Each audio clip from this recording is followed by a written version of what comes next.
digital, un allié pérenne des commerçants français, et on aime nos commerçants. On va découvrir les résultats du 6e baromètre croissance et digital de l'Axel. Et c'est Vincent Montet de l'EFAP qui va nous en parler. Bonjour Vincent, ça va? Bienvenue. Merci beaucoup. Bonsoir, il vous reste un peu d'énergie? Ouais, ok. Merci encore Vincent et toute l'équipe du Hub Institute pour ces 2 jours bien chargés. En effet, hier soir, on a fêté les 10 ans du Hub Institute. Ça fait maintenant 8 ans qu'avec le Hub, on a coproduit la naissance de ce programme, le MBA Digital Marketing and Business de l'EFAP. Très heureux au mois de janvier d'être reconnu par l'État au titre RNCP de manager du marketing et de la transformation digitale. C'est la première fois en France qu'un diplôme a le titre transformation digitale.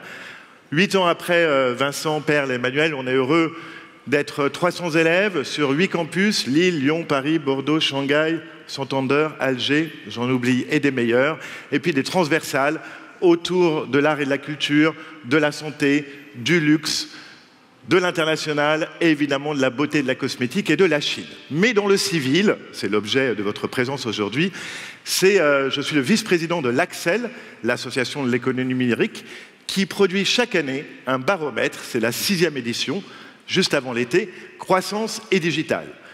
On va, en quelques minutes, ressortir quelques chiffres clés.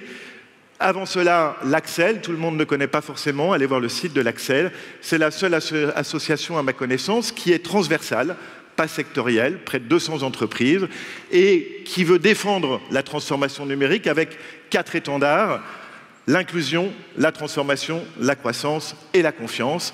Ce n'est pas une association unipersonnelle. Si vos entreprises est membre de l'Axel, vous pouvez tout à fait assister à tous les événements. Mais revenons à ce panel, à cette étude lancée par Ipsos, double pour Ipsos ce soir.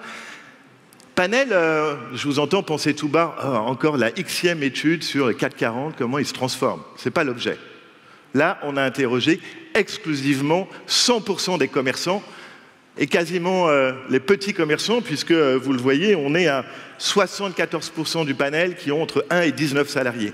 Dans la France entière, c'est donc la seule étude qui mesure la transformation de nos commerçants. 6 thèmes dans cette étude, vous pouvez la découvrir entièrement sur le site de l'Axel. Je vais m'attarder sur 3 thèmes ce soir ensemble. L'année dernière, le titre de l'étude, c'était « Le digital, un bouclier contre la crise ». On sortait du Covid. Là, le titre, c'est « Le digital, un allié pérenne du commerce ». Qu'est-ce que ça veut dire un allié pérenne? C'est est-ce que ça remplit mon chiffre d'affaires? Et c'est là où on est dans l'année de bascule, pour ainsi dire, puisque... Ah, j'ai plus de retour. Merci. Puisque 51% des entreprises déclarent... Pardon. Merci. On va prendre le slide d'avant. Celui-ci. C'est ça. 51% des entreprises déclarent que le digital contribue au chiffre d'affaires. Et on va encore plus loin sur les entreprises de plus de 20 salariés. Donc on a passé la majorité. Tous les commerçants nous disent « je fais du chiffre d'affaires ». Fais de chiffre d'affaires, est-ce que tu vends plus loin, à l'international? Ça ouvre ton marché. Que nenni. On est bien dans l'omnicanalité et le commerce de proximité. Et le digital va être l'outil pour augmenter ma proximité et faire mon commerce local. Pour ça, il faut des outils. C'est la grande question, le 2e chapitre, avec quels outils nos petits commerçants avancent.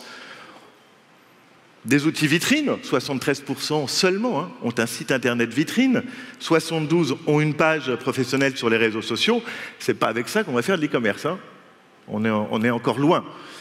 Il y a donc d'autres pratiques et d'autres outils. On est allé plus loin pour leur demander quels étaient les vecteurs de commercialisation, puisqu'ils réalisent du chiffre d'affaires. Et là, on a été très surpris. Les réseaux sociaux sont devant le site marchand pour les petits commerces. Les marketplaces de proximité, comme il en existe quelques-unes, prennent 11% et les grandes marketplaces que 10%, c'est normal, on est sur la TPE, elles ne sont pas encore sur les grandes marketplaces, mais ils utilisent les réseaux sociaux pour vendre. C'est la grande surprise et c'est encore plus vrai pour les sociétés de commerce de plus de 20 salariés. Dans les outils, en dehors des outils, on loue régulièrement la complexité dans le digital de tous ces outils et j'ai besoin d'accompagnement. Un tiers, quasiment un sur 4 des commerçants a besoin d'accompagnement, mais sur quel sujet? Là, on a l'éternel item qui est de dire, forcément, c'est pour maîtriser les outils commerciaux. Ben non. Vous allez le voir, énorme chute, moins 7 points. Oui, c'est encore le premier item, mais celui qui a augmenté, c'est le savoir par où commencer. Entre la marketplace locale, internationale, les réseaux sociaux, comment je commence?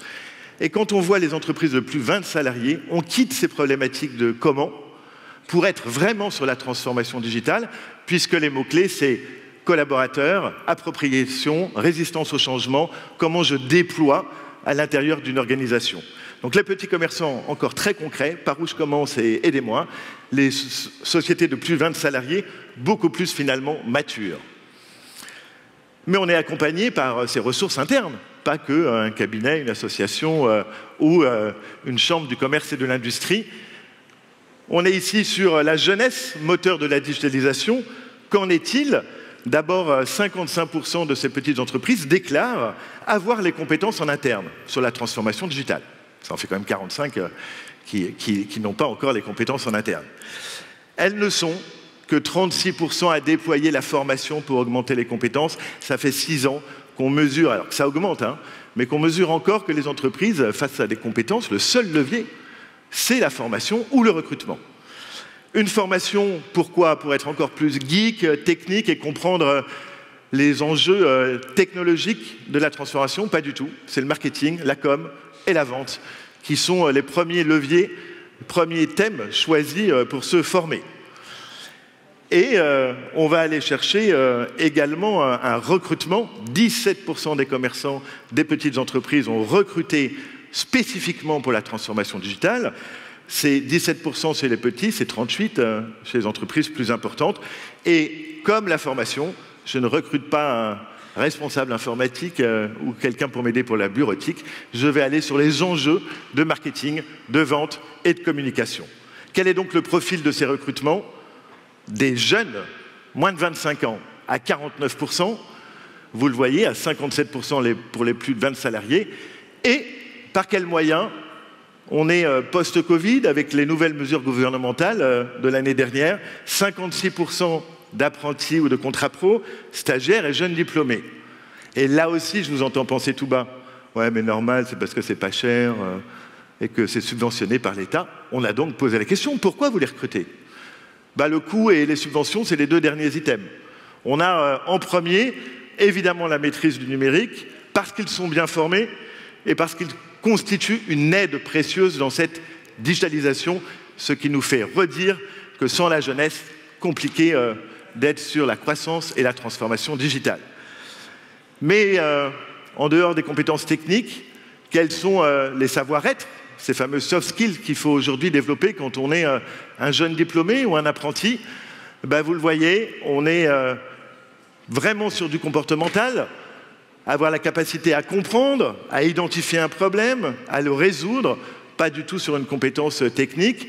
Ce pourquoi dans notre philosophie du MBA DMB, et c'était le slide d'Edgar Morin, Twittos centenaire, 270 000 followers, qui nous rappelle que la transformation digitale, ce n'est pas l'accumulation de compétences, c'est avant tout une remise en question, un état d'esprit de soi-même pour être capable d'appréhender tous ces nouveaux enjeux. Vous avez encore aujourd'hui, ici présents, quelques nombreux étudiants disponibles au mois d'avril pour un stage et dans un an pour un job. Croisez-les, c'est des talents. Encore merci au Hub pour cet accompagnement et cette opportunité. Bonne soirée à vous. Merci beaucoup.